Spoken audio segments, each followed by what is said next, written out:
Bonjour à toutes et à tous et bienvenue sur cette nouvelle émission de Philosophie. C'est toujours un immense plaisir de vous retrouver sur Radio Clé de Vie. Je m'appelle Steve Doupeux, je suis praticien en hypnose, relaxologue, praticien en EFT et coach et avant toute chose passionné à l'idée de vous accompagner et vous faire découvrir les pratiques. Aujourd'hui, nous allons parler des énergies subtiles qui guérissent.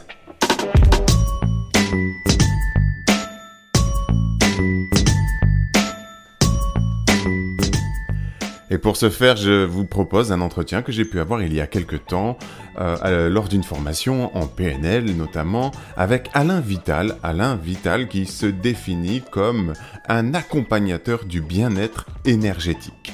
C'est un personnage généreux, chaleureux, qui propose de mieux comprendre ce que sont ces énergies qu'il a lui-même découvertes dès son plus jeune âge et qui lui ont permis de se soigner lui-même et puis finalement d'en faire profiter son entourage. Je vous propose d'ouvrir vos esprits et de vous rendre disponible et accessible pour finalement mieux comprendre ce que sont ces énergies et comment peut-être éventuellement, si ça vous intéresse, vous former pour vous aussi pouvoir utiliser vos propres capacités de guérison et d'auto-guérison. Je vous retrouve dès la fin de cet enregistrement. Je vous souhaite une excellente écoute. À tout de suite.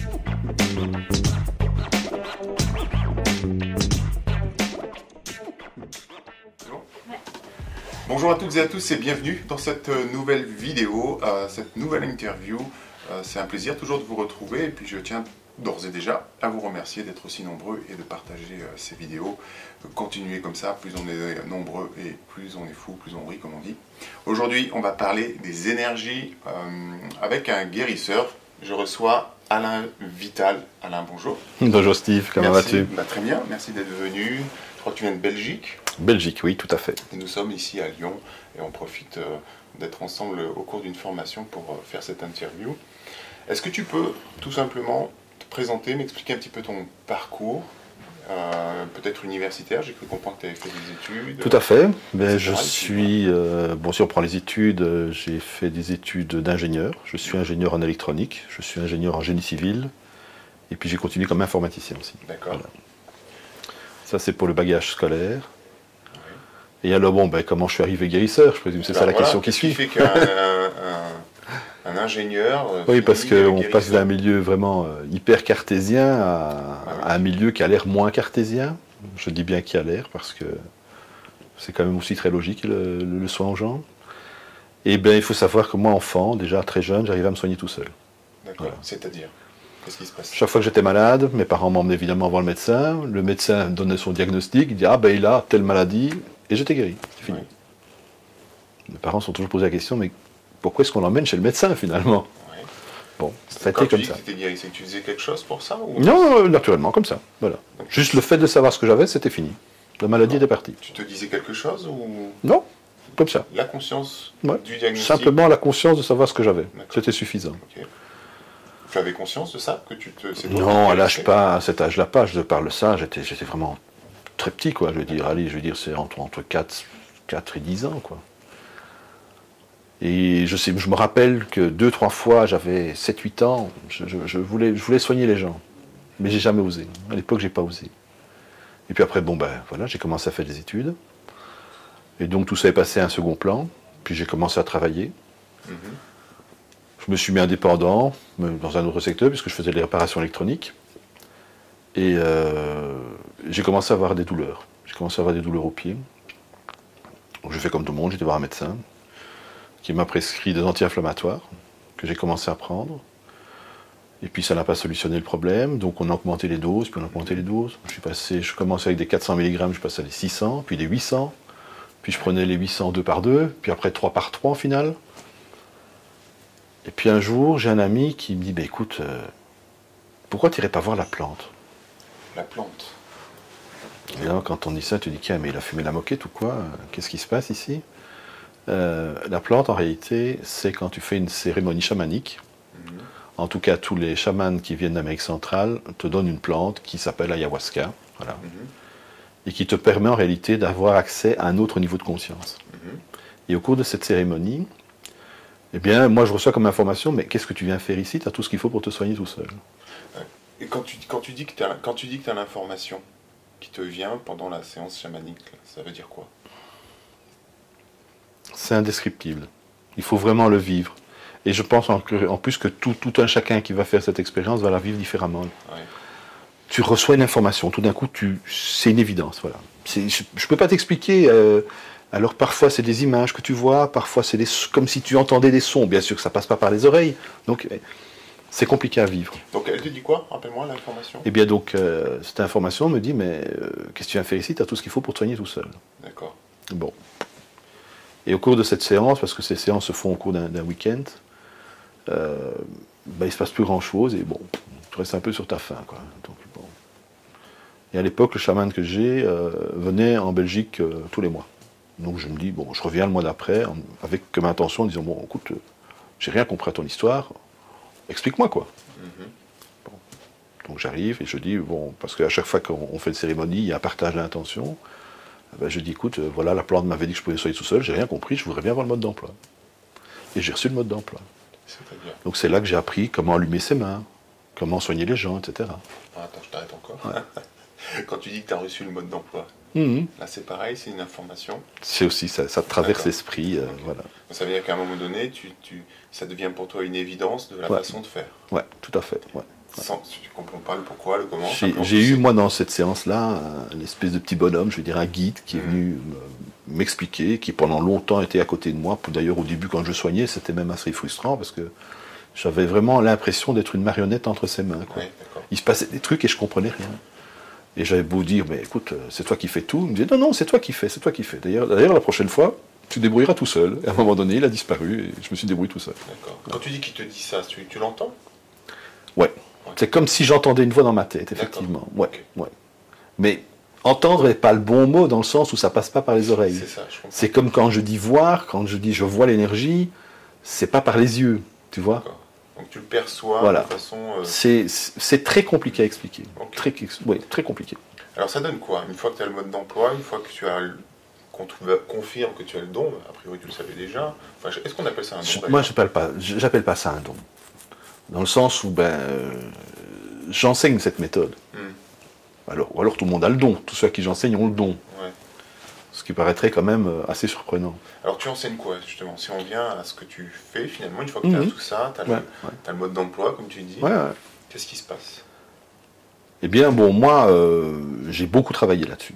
Beaucoup. Parce que bon, ça fait maintenant plus de 10 ans que je suis guérisseur. Il est évident que ce que je faisais il y a 10 ans, ce que je fais plutôt aujourd'hui, n'a aucune commune mesure avec ce que je faisais il y a 10 ans. Ça a vraiment évolué très fort. Alors, pour un petit peu situer, quand j'ai commencé au départ, j'ai soigné beaucoup de brûlures.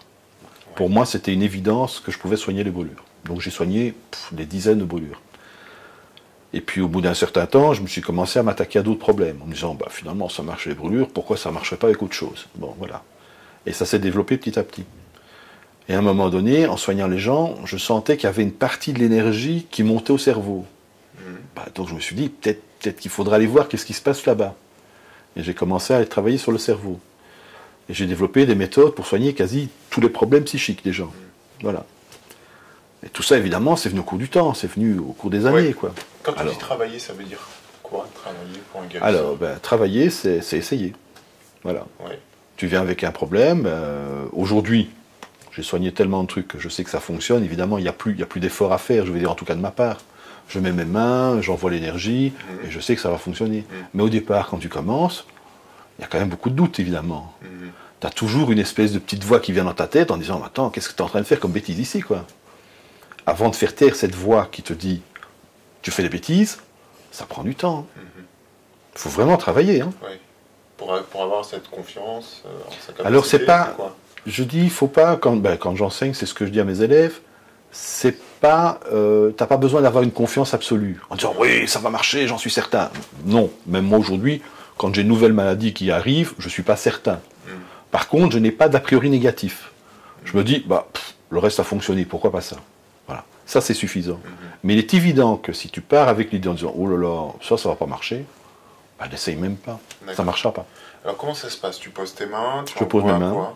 Tu parles d'énergie, c'est quoi l'énergie? Alors, j'appelle ça énergie parce que c'est le terme qui est le plus communément utilisé par tout le monde. On parle d'énergie. Je sens quelque chose qui sort de mes mains. Ça, c'est certain. Après, on lui donnera le nom qu'on veut, on parlera de fluide, on parlera de... Voilà. Mais ce qui est certain, c'est que moi, je sens quelque chose qui sort de mes mains, et la personne que je soigne sent quelque chose qui rentre en elle. Ouais. Ça, c'est toujours commun. Et il n'y a aucun problème. Alors, avec le temps, moi, j'ai pu développer certaines aptitudes qui font que je peux même te dire où va travailler l'énergie. Et quand je pose la question à la personne, alors je pose toujours la question à la personne, qu'est-ce qu'elle a ressenti avant de dire ce que moi j'ai fait. Parce qu'il est évident que si je te soigne et que je dis oh, tu as senti l'énergie dans ton ventre, et que tu me dis oui, tu dis oui pour me faire plaisir, ou bien réellement parce que c'est vrai. Est-ce que c'est pas moi qui viens de t'induire quelque chose? Donc je préfère que tu me dises, j'ai senti l'énergie dans le ventre, et moi effectivement, comme je travaille avec le ventre, je dis, ah oui, ok, ça correspond bien. Voilà. D'accord. Qu'est-ce qui se passe quand tu envoies l'énergie? Qu'est-ce qui se passe chez la personne qui reçoit? Alors la plupart du temps, la personne ressent de la chaleur. Ça c'est le plus fréquent, je veux dire. Parfois, les gens ressentent du froid. Voilà. Et parfois, ils ressentent les deux. C'est rare, c'est excessivement rare. J'ai pu travailler avec une personne qui a fait beaucoup de yoga dans sa vie et qui a développé des sensibilités particulières. Et alors que tout le monde me dit je sens du chaud, je sens du froid, lui me dit je sens du chaud qui est mélangé au froid.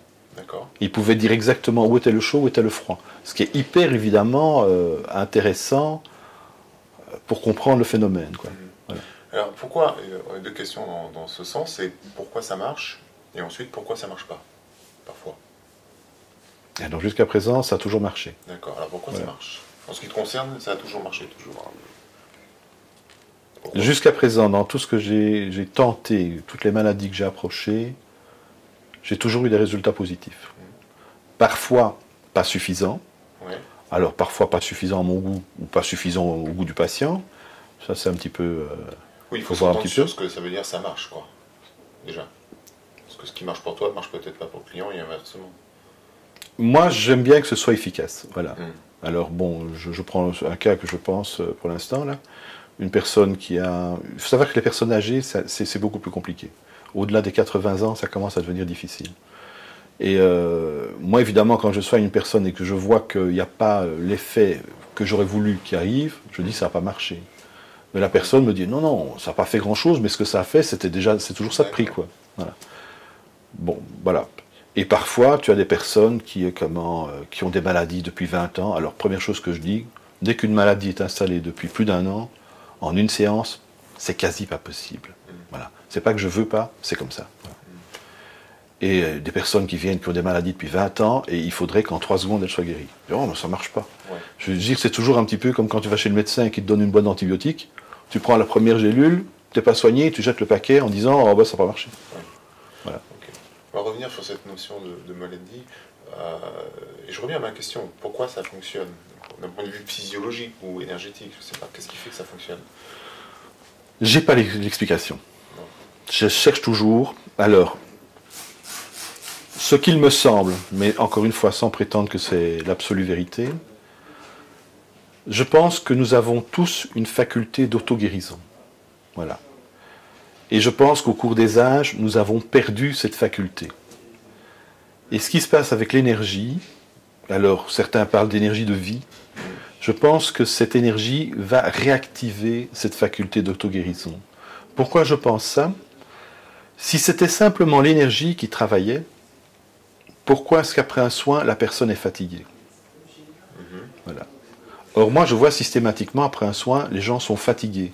Or, il ne s'est rien passé, je veux dire, quelque part, entre guillemets. Si je mets mes mains et que je t'envoie de l'énergie, pourquoi serais-tu fatigué à la fin de la séance? C'est bien que ton corps est en train de faire quelque chose et qu'il emploie sa propre énergie pour faire quelque chose. Donc voilà. Mon hypothèse, qui m'a l'air la plus plausible aujourd'hui, et je ne dis pas que c'est la bonne, c'est que je réactive cette faculté d'auto-guérison que tout un chacun a en lui. Comment ça se passe une séance? Une séance type? Ben, ça se passe bien, en règle générale. Combien de temps? Alors, une séance, généralement, il faut compter entre 1 heure et 1 heure et demie. Voilà.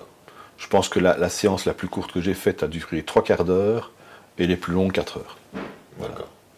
Okay. Et là, tu vas pouvoir travailler sur quoi? Parce que tu parles beaucoup de maladies, etc. Donc, qu'est-ce que ça veut dire pour toi, maladie? Quel est ton champ d'intervention? Alors disons que la plupart du temps, les gens viennent pour des douleurs. D'accord. Voilà. Que ce soit de n'importe quel ordre, généralement, c'est la première approche, c'est comme ça qu'ils arrivent. Et très souvent, donc, j'ai des problèmes de gens qui ont des maladies. Alors quand je parle de maladies, ça peut être du diabète, ça peut être des trucs comme ça, quoi, je dis. Hein. Et tout ça, au bout d'un certain temps, rentre dans l'ordre. Toutes les douleurs s'estompent. Ça fonctionne, l'énergie fonctionne très bien aussi au niveau de tout ce qui est osseux, tout ce qui est musculaire. Si tu as une entorse, je peux quasi te garantir que dans 10 minutes, il n'y a plus d'entorse. D'accord. Voilà. C'est hyper rapide pour certaines choses. Tout ce qui est musculaire, généralement, ça va très très vite. Tout ce qui est osseux, ça prend plus de temps, mais j'ai déjà pu permettre à plusieurs personnes à qui la médecine proposait une opération pour mettre une prothèse, d'éviter l'opération. Et qui sont en pleine santé maintenant. Je pense notamment à une patiente où on voulait l'opérer du genou pour lui mettre une double prothèse. Après 4 séances, elle n'a plus rien, c'est fini, on ne parle plus de l'opérer. Et la dernière séance, c'était, alors pour l'anecdote, c'était juste avant qu'elle parte pour son mariage en voyage de noces.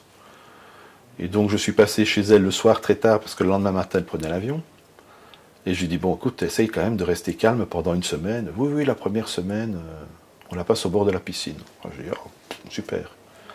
Et puis quand on a vu les photos de son voyage, parce que bon, je la voyais assez régulièrement, elle m'a montré les photos de son voyage. La première semaine, elle l'a passé en trekking dans la montagne. Je dis, ton genou? Oh, aucun problème, le genou. Donc voilà. Ça marche pour ça aussi. Oui. Est-ce que pour autant, ça remplace une intervention d'un médecin ou d'une chirurgie ou des choses comme ça? Qu'est-ce que toi, quelle est ta vision des choses par rapport à ça? Je vois tellement de gens qui se sont fait opérer et qui ont des problèmes post-opératoires. Moi je dis, si c'est une question de vie ou de mort, tu réfléchis pas, tu te fais opérer. Dans tous les autres cas, je pense qu'il vaut mieux essayer d'autres méthodes avant. Avant? Ouais. En tout cas, si demain on me prescrit, on me dit il faut vous faire opérer, c'est pas par là que je commencerai. D'accord. Ça c'est sûr. Quel est ton rapport justement avec les professionnels de santé? Est-ce qu'on t'en envoie du monde par exemple? Est-ce que même t'envoies du monde ou des choses comme ça? J'ai certains médecins qui m'envoient des patients, effectivement. Ouais. Oui, ça arrive. Ils ne sont pas légion. Malheureusement, ils ne sont pas légion. J'ai beaucoup enfin, dans les médecins qui m'envoient des gens, ils me disent, bon ben moi j'ai prêté serment de soigner les gens et de faire tout ce qui était possible pour arriver au meilleur résultat. Et si le meilleur résultat c'est quelqu'un d'autre, je suis obligé d'aller les envoyer chez quelqu'un d'autre. Mais la plupart du temps, c'est pas ça du tout. Il faut savoir que tous les guérisseurs ont une assez mauvaise réputation en disant qu'ils c'est rien que des charlatans, etc. Moi, j'ai souvent tendance à dire la même chose des médecins. Oui. Donc voilà. Oui. Alors est-ce que finalement ce serait pas plutôt complémentaire tout ça? Bien sûr que c'est complémentaire. Bien sûr, on ne peut pas dire que tout est bon chez l'un et tout est mauvais chez l'autre. C'est pas vrai du tout. C'est pas vrai du tout. Il y aurait vraiment un intérêt à pouvoir commencer à mélanger toutes ces techniques. C'est ce qui se passe actuellement dans certains hôpitaux où on prend l'hypnose plutôt que de commencer à mettre les gens à les endormir, quoi. Alors, pourquoi pas aller plus loin? Tu parles des hôpitaux, parce qu'effectivement on voit aussi des guérisseurs de plus en plus dans les hôpitaux.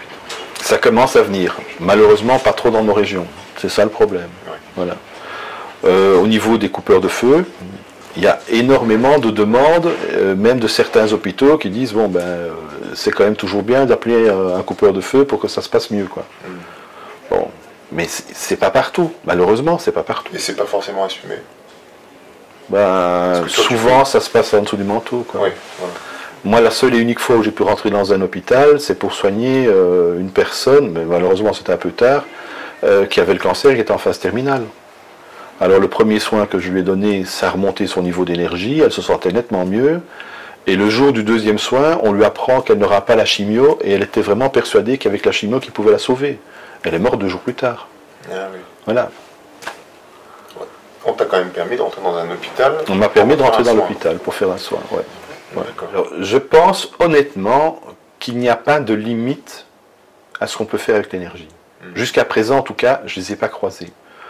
Je ne vais jamais affirmer qu'on peut tout faire. et je ne vais certainement pas affirmer qu'on peut tout faire chez tout le monde. Voilà. Je dis toujours, c'est pas parce que j'ai soigné 10 fois un problème que la 11e c'est gagné d'avance. Ça, c'est toujours. Moi, ce que j'ai rencontré, c'est des gens qui avaient des acouphènes. La première que j'ai rencontrée avec des acouphènes, donc j'avais jamais soigné les acouphènes, je dis bon, ok. C'est un conférencier, et son acouphène est devenue tellement forte que pendant ses conférences, il n'entend même plus les questions qu'on lui pose. Ah oui. Voilà. Bon. Il a fallu, je crois, 3 séances. À chaque séance, le niveau diminuait. Et après 3 séances, il me dit, bon, j'entends toujours quelque chose, mais c'est tout à fait supportable.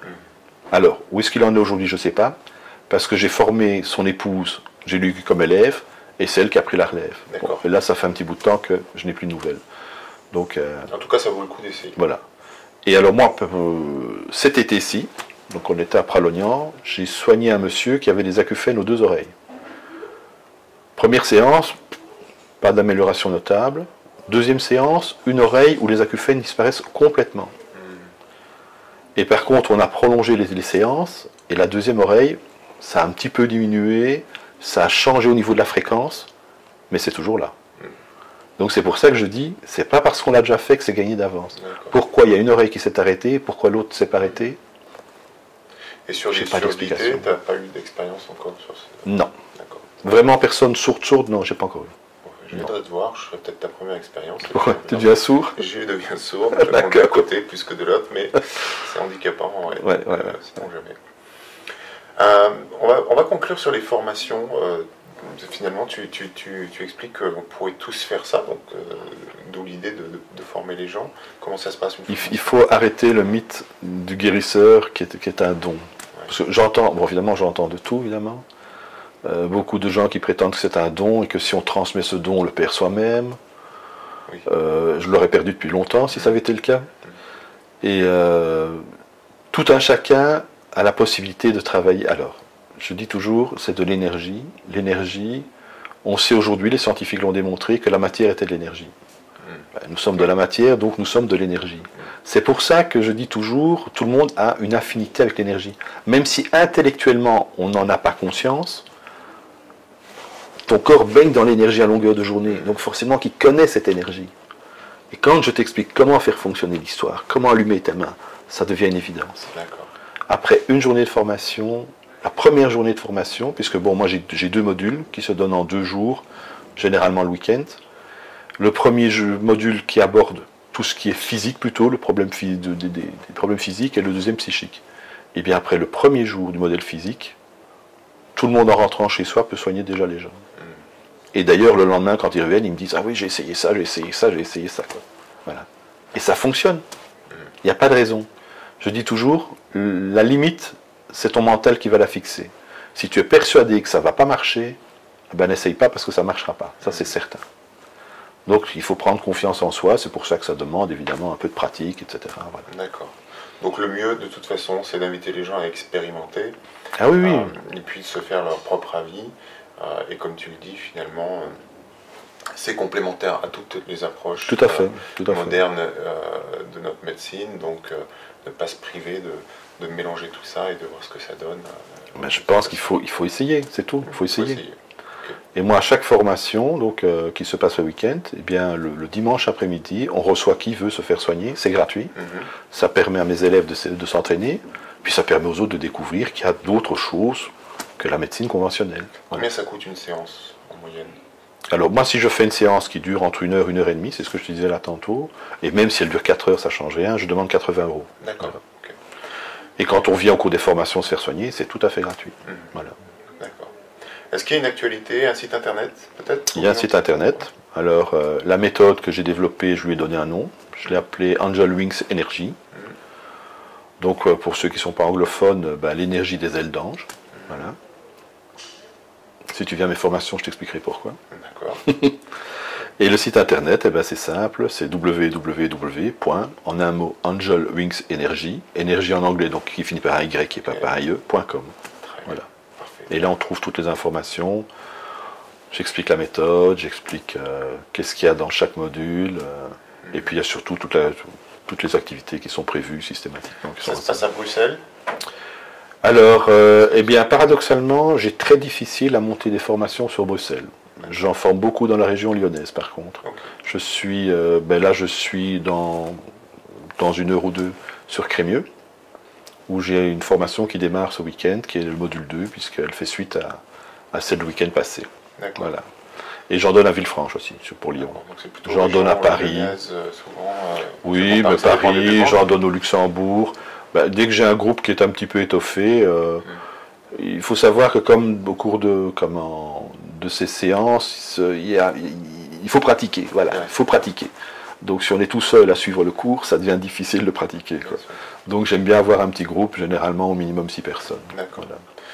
Très bien, Alain, merci. Voilà. Je vais te laisser Un grand merci à toi, Steve. retrouver tes stagiaires. Ben oui, Je sais pas comment tu les tout appelles. à fait. Et puis on se croisera certainement ici ou ailleurs. Bon, avec bah oui. plaisir. Et puis Avec les montagnes qui se croisent pas, il paraît. c'est ça. Et peut-être qu'on se croisera à la montagne d'ailleurs, sait-on jamais. Ah. Merci. Pralognan cet été. Ouais, c'est Et possible. merci à toi. À bientôt. J'invite chacun et chacune à partager cette vidéo, à partager, puis peut-être à cliquer sous les liens que j'aurai mis juste en dessous, laissez vos commentaires, laissez vos avis. Ce sera toujours les bienvenus. Vous pouvez aussi envoyer vos mails. Quoi qu'il en soit, je vous souhaite une excellente journée et je vous dis à bientôt pour une nouvelle vidéo. Ciao, ciao. Et bien voilà que nous arrivons au terme de cette émission, l'émission Philosophie, dans laquelle nous avons eu le plaisir d'échanger avec Alain Vital autour des énergies subtiles. Sachez que vous pouvez réécouter sur la page de réécoute de Radio Clé de Vie toutes les émissions précédemment enregistrées, celles-ci comprises. Vous pouvez également retrouver Alain Vital sur son site internet www.angelwingsenergy.com, tout ça en anglais, donc énergie avec un Y. Quant à moi, eh bien, je vous invite à me retrouver également sur le site de Philosophie, philosophie.com, pour accéder à partir de là au blog et à nombreux articles, à de nombreuses vidéos, etc. Et même, pourquoi pas, une boutique où vous pourrez vous procurer des séances d'auto-hypnose. Voilà les amis, j'aurai plaisir à vous retrouver évidemment dès le mois prochain pour une nouvelle émission, un nouvel invité. En attendant, je vous souhaite de vivre une vie épanouie, une vie qui vous fait envie, une vie qui vous met en vie. Bref, une vie pleine de sens avec philosophie. À bientôt.